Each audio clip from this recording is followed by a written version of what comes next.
KKR চাইলেও Cameron green, feel অ্যালেনকে একসাথে Kolkata Knight Riders দলে রিটেন করতে পারবে না। কেকেআর চাইলেও ক্যামেরন গ্রিনকে দলে রাখতে পারবে না। কেকেআর চাইলেও ফিন অ্যালেনকে দলে রাখতে পারবে না। কেকেআর যে কোনো মূল্যে হোক ক্যামেরন গ্রিন, ফিন অ্যালেন এদের মতো প্লেয়ারকে বার করতে হবে দল থেকে এবং রিলিজ করতে হবে। কেকেআর ক্যামেরন গ্রিনকে তো আমার মনে হয় রিলিজ করতে হতে পারে, কারণ 25 কোটি টাকার প্লেয়ার ক্যামেরন গ্রিন, তাকে রিলিজ করতে হতে পারে। কারণ অকশন থেকে যে কোনো বড় মাপের একটা ক্যাপ্টেন প্লেয়ার কিনতে গেলে তো বড় বড় মাপের প্লেয়ার তোমাদেরকে ছাড়তে হবে দল থেকে।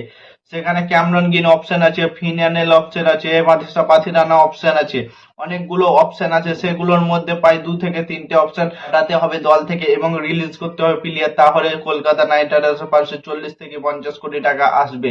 কিন্তু ফিনালেন, ক্যামেরন গ্রিন এরা তো অনেক বড় মাপের প্লেয়ার এবং এদের জন্য আরেকটা বড় কলকাতার জন্য অসুবিধা হচ্ছে যে তাদের রোম্যান পাওয়েল ফর্মে চলে এসেছে। আন্দ্রে রাসেলের জায়গাটা রিপ্লেসমেন্ট হিসেবে রোম্যান পাওয়েল খেলবে, কারণ রোম্যান পাওয়েল 26 বলে 73 রানের ইনিংসটা দেখেছিলে তো, এবং প্রত্যেকটা ম্যাচে প্রায় খেলেছে রোম্যান পাওয়েল। সেখানে সুনীল নারায়ণ এবং রোম্যান পাওয়েল তো থাকবে কনফার্ম, এবং ফিনালেন যদি থাকে তো 3টে বিদেশি প্লেয়ার হয়ে গেল, আর একটা মাত্র বিদেশি প্লেয়ার খেলাতে পারবে কলকাতা নাইট রাইডার্স। 3টে ধরো কনফার্ম খেলবে, একটা মাত্র বিদেশি প্লেয়ার খেলাতে পারবে। সেখানে ধরো ক্যামেরন গ্রিনকেও খেলাতে পারে অথবা একটা বলার বিদেশি খেলাতে পারে। তো সেখানে যদি ক্যামেরন গ্রিনকে খেলায় তাহলে চারটা একদম কনফার্ম হয়ে গেল। সেখানে ওপেনিং এ টিম সাইফার্টকে খেলাতে পারবে না কলকাতা নাইট রাইডার্স। যদি ক্যামেরন গ্রিনকে খেলায় তাহলে টিম সাইফার্টকে খেলাতে পারবে না, এবং টিম সাইফার্টকে যদি খেলায় তাহলে ক্যামেরন গ্রিনকে খেলাতে পারবে না কলকাতা। কলকাতা এইখানে একটা প্রবলেম। সেখানে আমার মনে হয় যে ক্যামেরন গ্রিনকে তোমরা ছেড়ে দাও কলকাতা। কলকাতা যদি ক্যামেরন গ্রিনকে ছেড়ে দেয় 25 কোটি 20 লক্ষ টাকা কলকাতা নাইট রাইডার্সের পার্সে আসবে।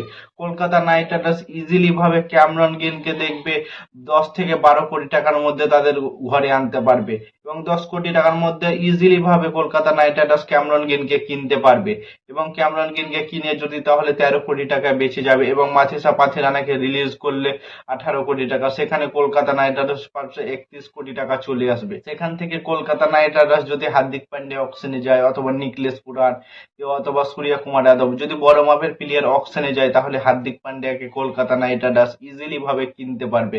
31 কোটি টাকার মধ্যে ইজিলি ভাবে অকশন থেকে কিনতে পারবে, কারণ হার্দিক পান্ডিয়া 25 থেকে 27 কোটি টাকার মধ্যে হার্দিক পান্ডিয়াকে পেয়ে যাবে কলকাতা নাইট রাইডার্স, কারণ হার্দিক পান্ডিয়া বড় মাপের প্লেয়ার, একটু বেটটা বেশি লাগবে।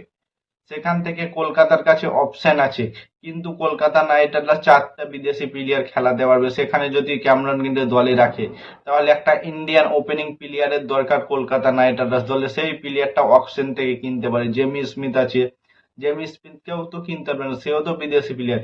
ইন্ডিয়ান প্লেয়ারই কিনতে হবে। কলকাতার কাছে অপশন আছে, জয়সওয়াল তো মনে হয় না যে অপশনে আসবে জয়সওয়াল। কলকাতার কাছে অপশন আছে তেজস্বী সিং দায়াকে ওপেনিং করাতে পারে, কারণ তেজস্বী সিং দায়া অনেক সুন্দর ওপেনিং করছে মুম্বাই লিগে। সেখান থেকে তেজস্বী সিং দায়াকে ওপেনিং দিতে পারে, অথবা ইয়াকে দিতে ও ক্যামেরন গ্রিনও ওপেনিং করতে পারে। ক্যামেরন গ্রিনও খুব সুন্দর ওপেনিং করে, অস্ট্রেলিয়া টিম থেকে ক্যামেরন গ্রিনই ওপেনিং করে।